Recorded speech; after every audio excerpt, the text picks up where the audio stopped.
Hello everyone, another very interesting leak from the Pipeline channel on Discord. New atmospheric flight model, early impressions. A source was able to gain access to the work in progress version of the new atmospheric flight model as it exists in 4.2.1. We can't elaborate on how this was accomplished, only that it was accomplished.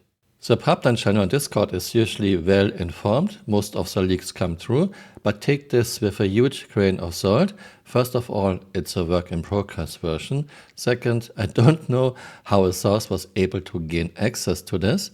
So yeah, I tend to believe it, but be cautious. Here are some general notes on the experience that we received so far, more potentially to come. You can fire missiles and weapons in nav. I would like to point out this is rather temporarily because we'll lose nav mode in the future. Up and down strafe didn't work at all, possibly a bug, or maybe it's restricted to a VTOL mode. This would be strange because ships in Star Citizen have thrusters for up and down movement, so I guess it's a bug. Nav speeds appear to have been significantly reduced. You're likely meant to use quantum boosting to go faster. Important to note here that nav mode is being removed eventually, so it is likely just a weird bug quirk of how it works in 4.2.1. Engine power management is now much more important. A Gladius goes from max afterburner speed of 230 meters per second with a single power pip to a max of 267 meters per second at 4 power pips. This might be a mistake, this looks more like normal SCM speed, but 230 meters per second is really slow, roughly the speed World War II fighters could reach in atmosphere. The Messerschmitt Me-262 could reach a speed of 242 meters per second in atmosphere in level flight and more when she was in a dive. In general, handling feels much more heavy in atmosphere. No difference in behavior if you hover in place yet. Rectifying the above, the max speeds mentioned were without afterburner. Okay, I thought so, without holding shift, not with. I would edit the message, but Discord is being annoying and rate limiting me. So 1 pip, no afterburner 230 meters per second, 4 pips, no afterburner 267 meters per second, 4 pips holding shift, 272 meters per second, possibly an Atmos speed wall and not the actual max. Also another note, you fly significantly slower at lower altitudes. This is not new, we already have this for quite a while. My thoughts on this: if a game wants to have atmospheric flight that looks halfway believable, this game also needs some very basic physics at least. Star Citizen in year 13 has almost no physics, which I find really sad. Especially since Chris said something very differently at the start.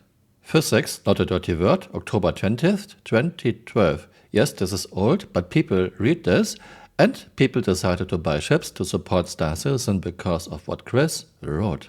As someone that was taking physics at Manchester University before I dropped out to make games full-time, I can assure everyone that the physics model is completely accurate and it's a full rigid body simulation. I know because I wrote the code. This of course just made up, this makes no sense. Star Citizen in year 13 has almost no physics, it's a total magic game. Which is fine for a game, but please don't tell us your game has physics when it has not.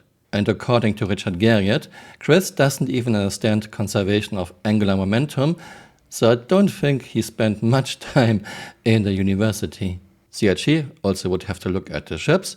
How aerodynamic are the ships? And most ships in Star Citizen are not exactly very aerodynamic, which is fine because they are used mostly in space. But if those ships would fly in atmosphere, this would have consequences. For example, most ships in Star Citizen would have to constantly use their thrusters just to stay afloat, just to not crash to the ground, which will use a lot of fuel. What will CRG do? CRG will botch it. CRG will go again for lowest possible effort. Not long ago, we got working control surfaces on Gladius, but they don't really work. But it's not physics-based, it's just fluff. Why do I say this? I'm pitching up, elevator is moving, I'm still pitching up, but elevator is back to neutral. This is not how physics works, Chris. I'm pitching down, elevator is moving, I'm still pitching down, elevator is back to neutral. Yawing to the right side, rudder is moving, I'm still yawing to right side, rudder is back to neutral. Yawing left, rudder is moving, I'm still yawing left, rudder is back to neutral. Or when I roll, ailerons are doing something at the beginning, but now they are stopped doing anything, they are back to neutral. Maybe someone working at CRG doesn't understand physics, I don't know why they did this. In addition, elevators are very small, they almost look like trim tabs, and they are on the slipstream of your main wing. This wouldn't work well in real life, Chris. Chris, if you want to have spaceships that can fly in air, make it look like they could do it and not make something so terrible. Thanks for watching and see you next time. Bye. Auf Wiedersehen.